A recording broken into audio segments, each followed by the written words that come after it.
Greetings. This is your host Vivek, and today is Friday the 13th. So, very interesting energy associated with this day. Maybe something I'd like to speak about with some references in front of me.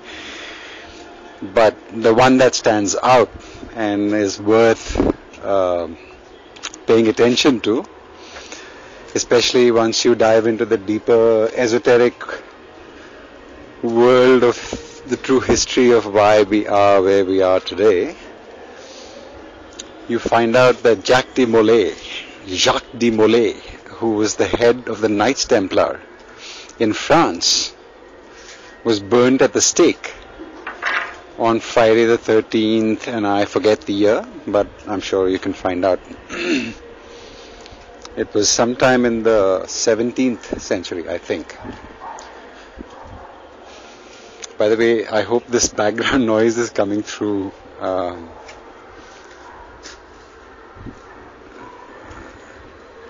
Noise is not really considered pollution in India, which I find a little sad, because when you become desensitized from hearing is a very acute sense that gives you many more flavors to life than sight does. Sight is what has us fooled.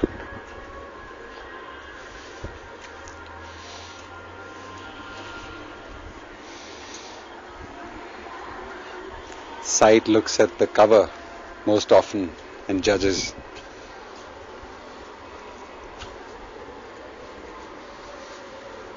But yeah, India is getting nicely desensitized all around. But back to Jacques de Molay and the Knights Templar and Friday the 13th. And as you all probably know, we've had another big pair of earthquakes, an 8.6 and an 8.2, right where the big one had happened in 2005 or 6, that had caused the great tsunami and tons of destruction all around the Indian Ocean. So something is happening. This Fukushima hasn't died, essentially, in any sense, and that's something really worth paying attention to. It's good to check out a lot of alternate journalism on these topics, because the mainstream is completely hiding the absolute unrecoverability, really, except by some probably deeply esoteric means. The wholesale production of large orgone buildings,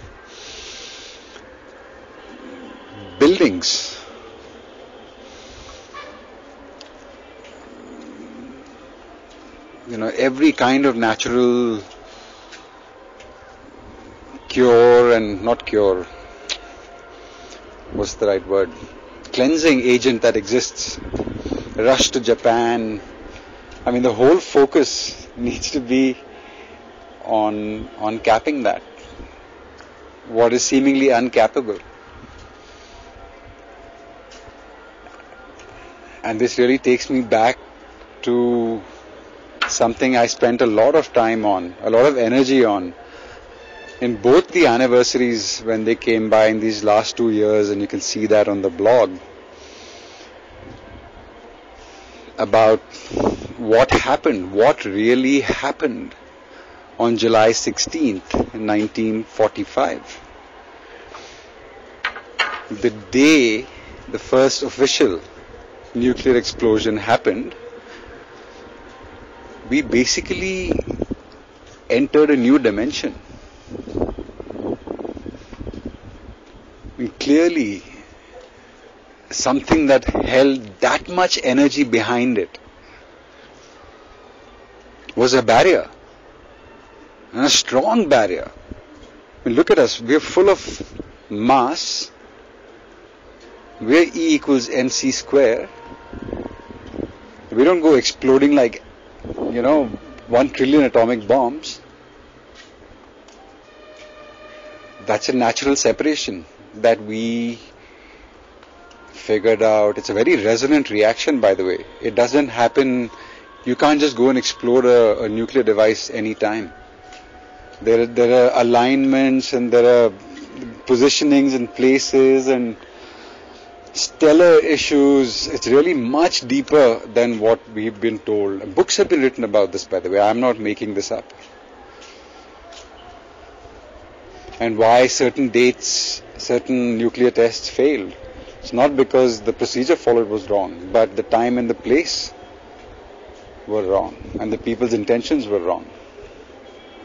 And it's not for nothing that Oppenheimer, who's considered the father of the Manhattan Project, and by the way, note this name again. It's very important, and all these threads, I'll keep giving them out, and they all tie together.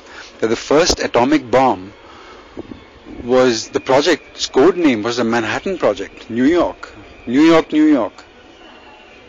Why? What is this association of New York with atomic explosion? Anyway, it was the Manhattan Project.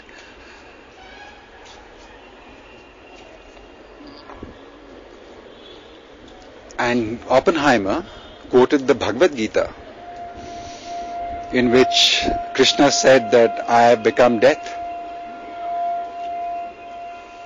in Sanskrit.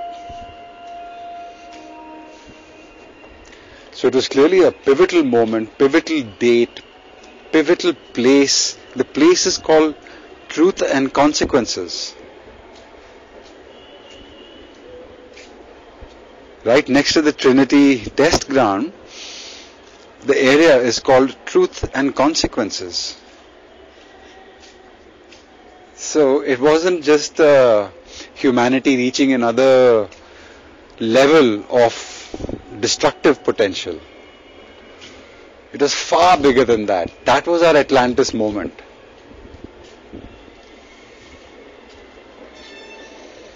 That was the Pandora's box. Pandora's box has been a warning more than something that happened in the past. That look at everything that you do and understand that does this have the potential to open Pandora's box? Well, we'd made that mistake then, and we're doing something similar with a Large Hadron Collider now.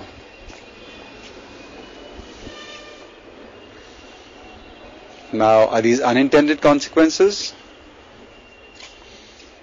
Who knows? What would drive the amount of energy and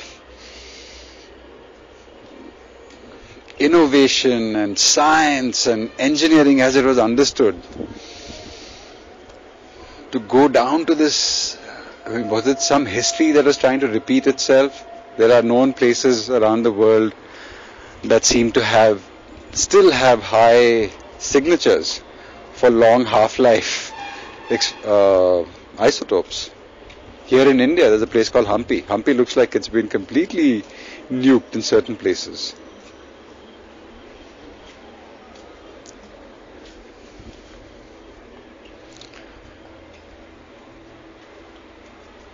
So Fukushima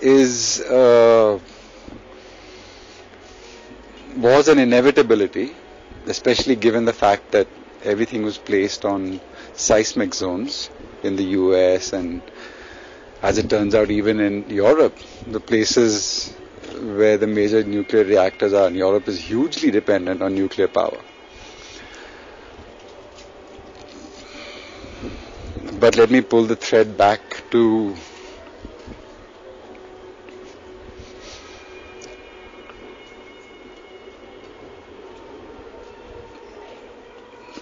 this rend in the dimensional fabric that we had no business going into. It's the same subtle difference as there is in an old Ayurvedic or Unani physician and a Western medical allopathic doctor, where the physician can just feel the pulse and understand everything that's going on. You feel one thing, and in a fractal world you feel everything. Whereas the Western style or the logical mind starts to cut down deep, open, very mechanical. Look at their implements, saws and needles, and right. So that's just the mindset. Why did we open that Pandora's box? That caused Sellafield and all of that nuclear explosion, material swirling around in the atmospheres of both halves, both hemispheres of the earth.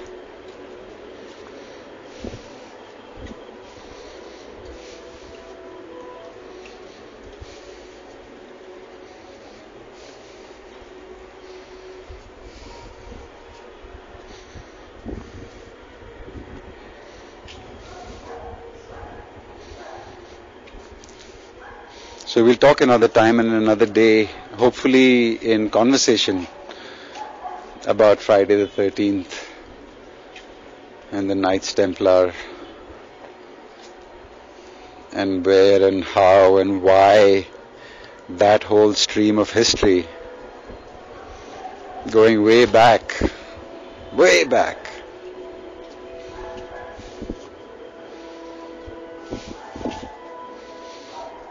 Another thread that I wanted to start, and I know many people in India, or as many people in India that are listening are going to feel offended, Hindus are going to feel offended, but there is no doubt that the cross and the fish and the Savior story has dominated these 2 millennia.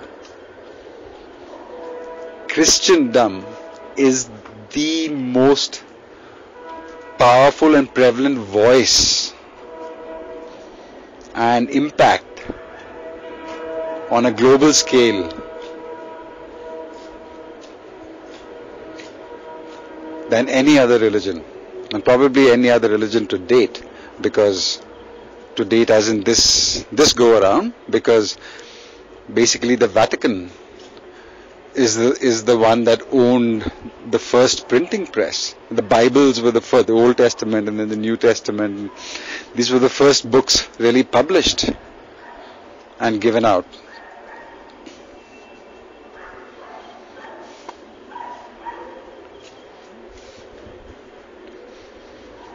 So the spread, they were the first books printed. Think about the power of that.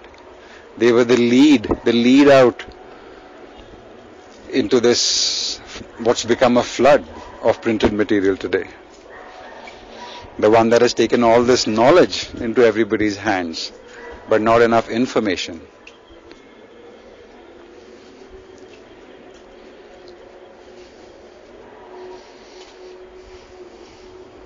The information in a book has to be animated by one's own interaction with it. So this has been the Christian bimillennial period, no doubt about it in my mind. And the more I read and I study about laws in every country, wherever the British bar legal system is followed, you are basically following a version of canon law. So law, which plays such an important part in our lives, is related back to this version of Christianity, the post-Council of Nicaea 300 AE, or CE rather, sorry. Version of Christianity. And it has been the most globally proselytized religion. And all of what has followed in terms of Europe spreading its tentacles throughout the world has been with Christianity at its forefront. Missionaries are everywhere. The Red Cross is everywhere. Please note again the Red Cross. The Knights Templar have the same symbol. So regardless of your faith, and because of Christianity's strict monotheism, everybody knows what the cross represents and what the the depiction of the man on the cross with a crown of thorns and nails.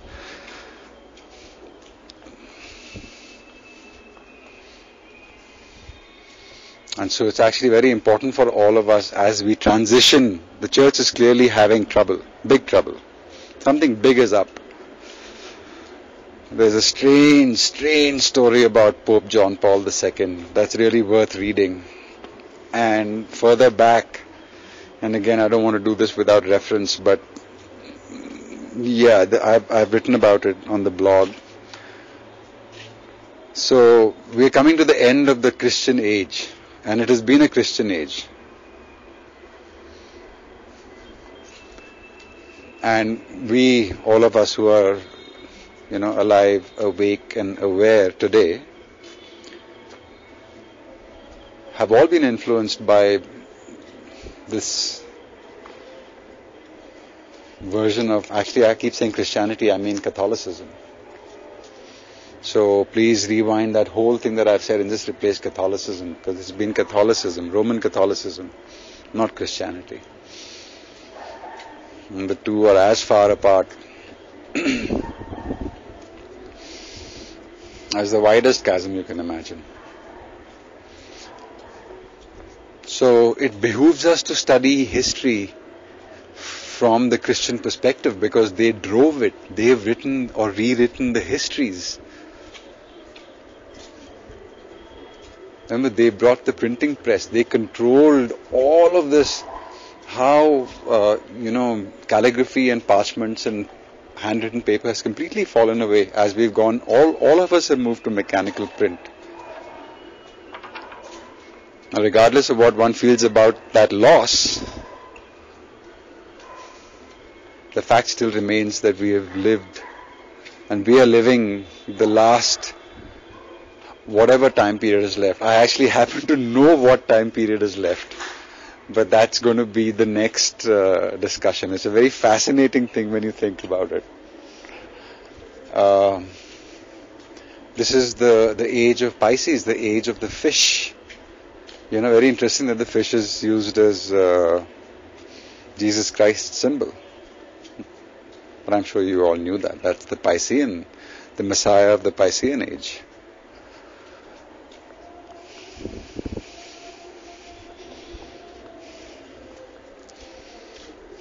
And taking over now, and so we'll see the greater and greater preponderance of water in our lives, because we are clearly coming into the age of Aquarius.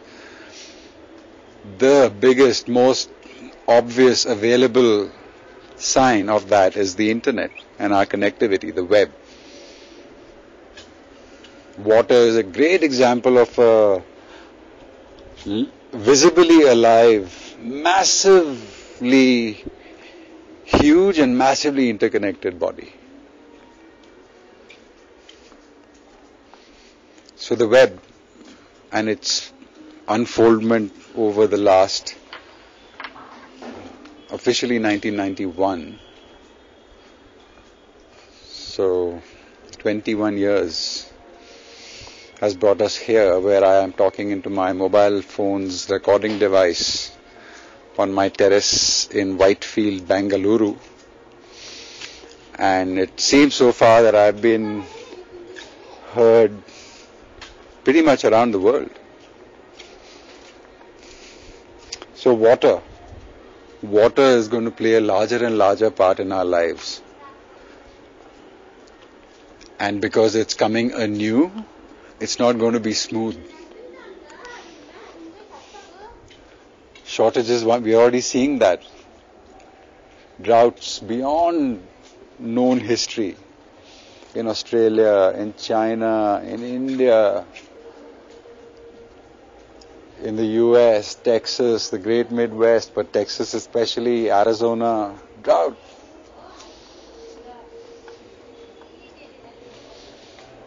And then suddenly yesterday, 4 feet of hail in the Texas Panhandle. 4 feet of hail. That's unheard of. And then the insta melt that followed caused flash flooding It's all going to be about water. We have to get comfortable on water, because that's the age of Aquarius.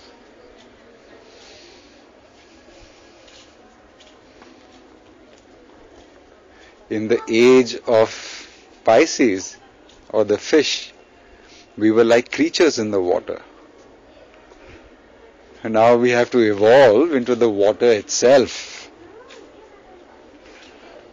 What an awesome involution that would be.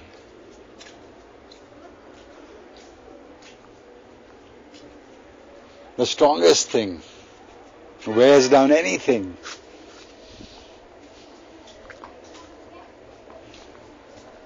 Flows, molds, changes state.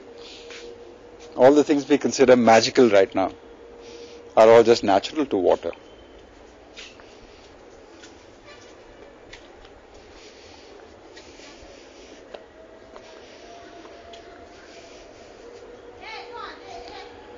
So I look around here in Bangalore, which happens to be a great center for Roman Catholicism in India. And you see the Christian influence is really, really strong. The biblical Christianity. There is no knowledge or spread of any part of Christian spiritualism or spirituality.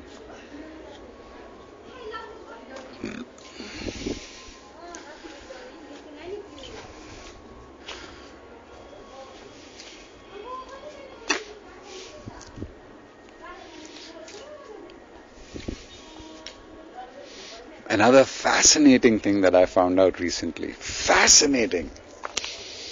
And it should really give us pause. It gave me a lot of pause. That the center or the heart of two of the five great religions of the world are in a really, really interesting place physically. In India, the temple of temples, where everybody has a yearning to go to.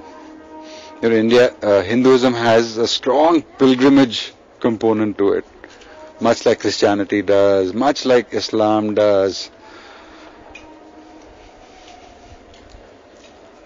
So there's this place called the Great Temple of Narayan or Vishnu at Tirupati, here in South India, about 6 hours from where I live.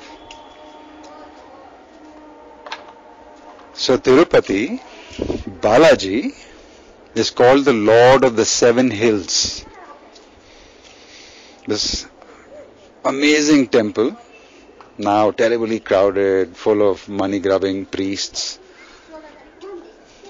is based at the pinnacle of a 7-hill range. So he's called the Lord of the 7 Hills, Saptagiri.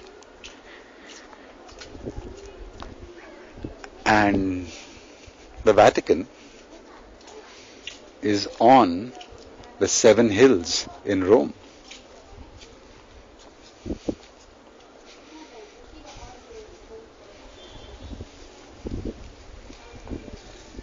And I know that none of the other major religions have anything like this in them. So Hinduism has the Lord of the 7 Hills as its most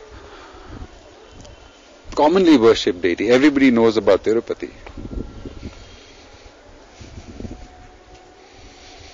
And Roman Catholicism sits right on top of the 7 hills. Again, I don't have the Italian name for reference, but you can check it out.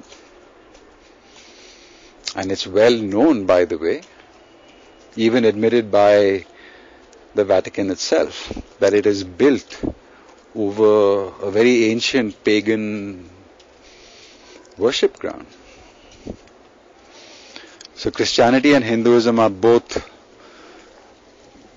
most powerfully located on 7 hills in this reality that we are all living in, which is clearly dominated, at least on a physical level, by the seven notes, the seven colors, the seven chakra.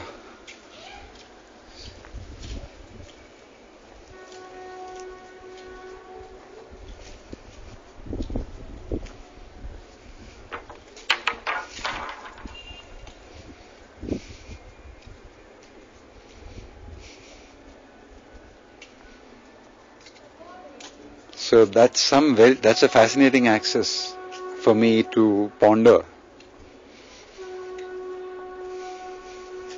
And what does it say about these two religions in relation to all the rest?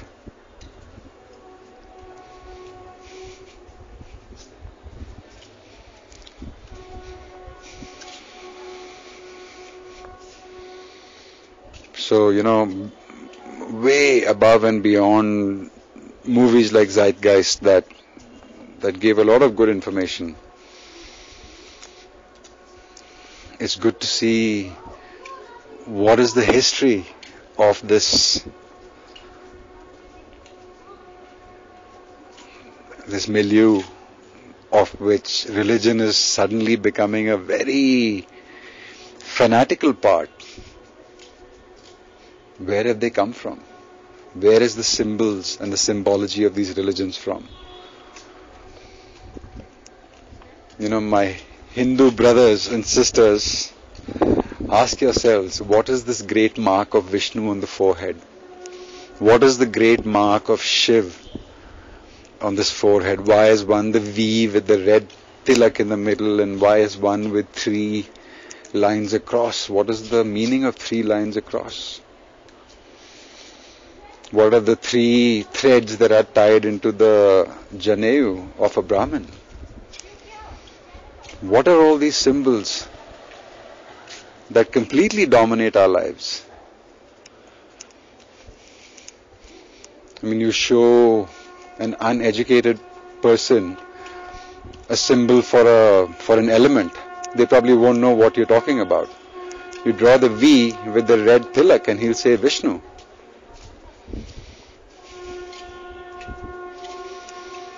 So where did these symbols come from? And what do they represent? That both Tirupati is the richest temple in the world.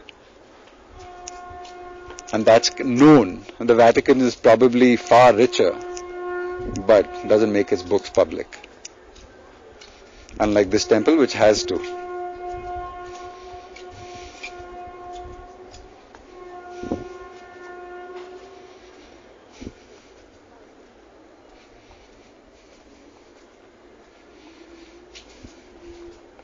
What is the Christos, Krishna, Sun connection? But generally, being that this is being a Christian, especially now, Catholic Christian dominated time, and the last century especially, the Trinity Broadcasting Network is everywhere in the world. And it doesn't seem to matter if it's an obscenity in terms of what one might consider authentic Christianity, spirituality, prayerfulness, or whatever. But it's everywhere. And raking it in. So is Tirupati, so is the Vatican.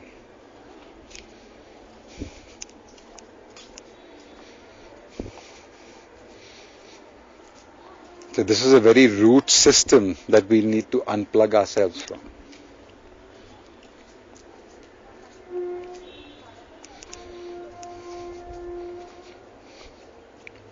And that can only happen if we really understand what we are looking at, what we are seeing and hearing. When you walk into a church, what are you walking into?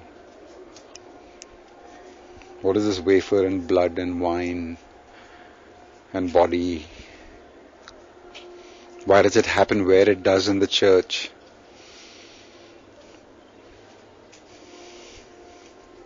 Why does a priest in a frock have to feed it to you directly?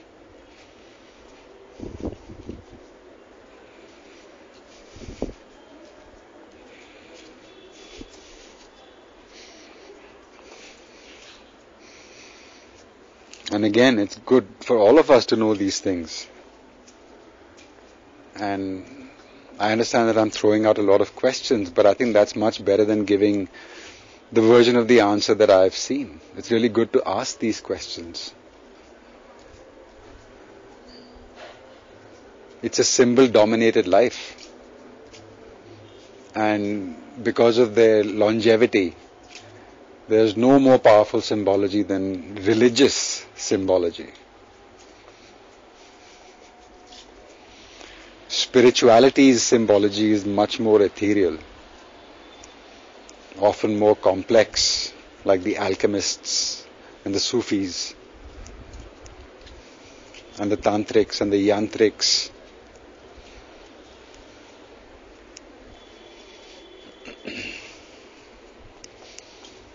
But what a subject, and so far from everybody's mind, my mind, no way, till my eyes were forced open because of circumstances and the people that were just put in front of me that said, why aren't you asking this question?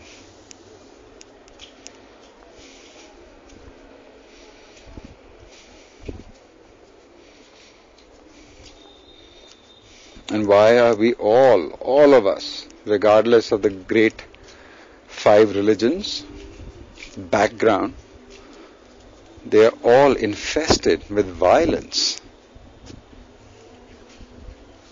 In fact, the great spread of Buddhism, which is seen as the most ahimsic, non-violent religion, its true spread and proselytization to the degree that even today the largest, most common symbol of India, the 4-headed lion and the Ashok Chakra, comes from that time, is after one of the bloodiest battles ever in Indian history, where Ashok won his great war in Kalinga. And it's when he saw the devastation that war had caused, that he renounced violence and embraced Buddhism, and the spread happened. But so look at that. Even in Buddhism, which is considered the most peaceful of religions, the seed of its real spread, not of its root, but the impetus for it to go out into the world, came largely from the Emperor Ashok, after he had won his bloodiest, most destructive battle. Hinduism's books they'll rival any modern day American misadventure with, crazy weapons and war. The Mahabharata, the Ramayana, half of the stories that are told about the rishis and the munis, it's all about fighting, war, cheating, middlemen, with a bunch of, valor dolloped onto this character and,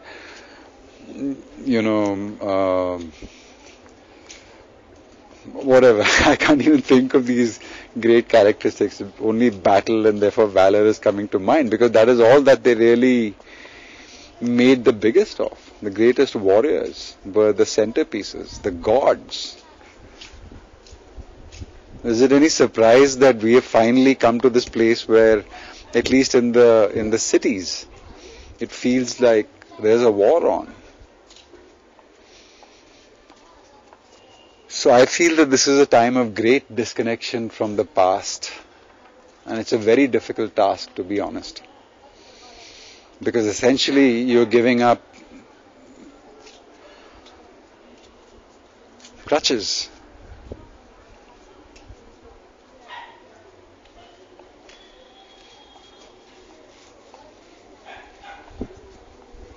And some of the biggest crutches of our personalities, whether we like it or not, even if you're an atheist, holding on to that atheism the energy that is poured in is a huge crutch. So religion, whether it's in your life or out of your life, is in your life, if you know what I mean. And so the letting go of this entire edifice, because it's been really harmful in its current metastasized form.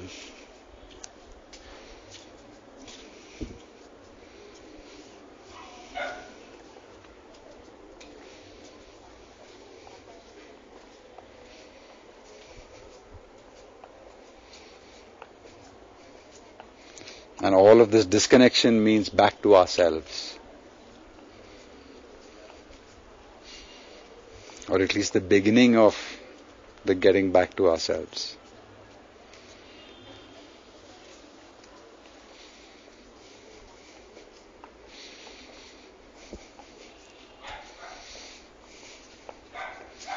You look at the pantheism of Hinduism, with its hundreds and thousands of gods and goddesses and godheads, and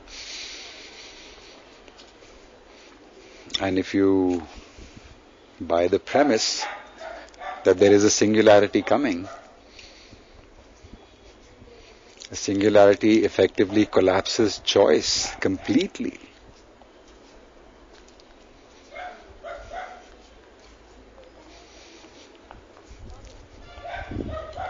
So better to let go of these attachments and then realize that, hey,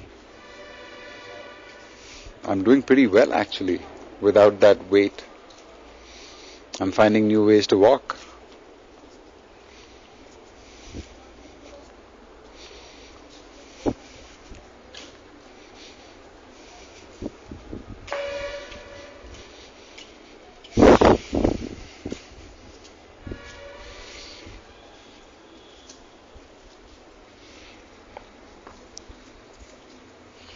So that, my friends, my amigas y amigos, very interesting. I seem to have a 40-minute sense. That is that, if you know what I mean.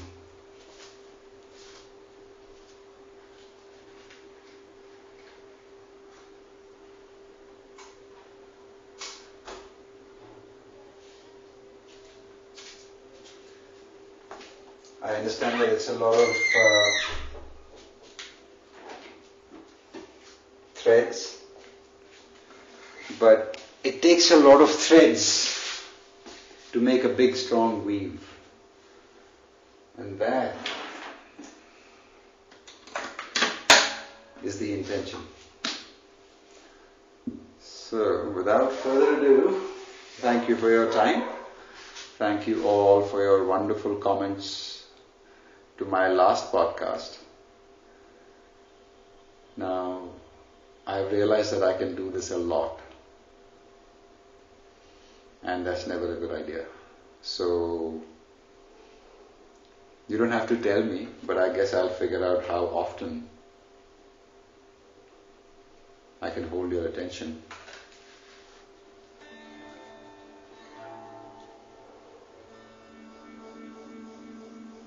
And we'll talk.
Till next time, namaskar.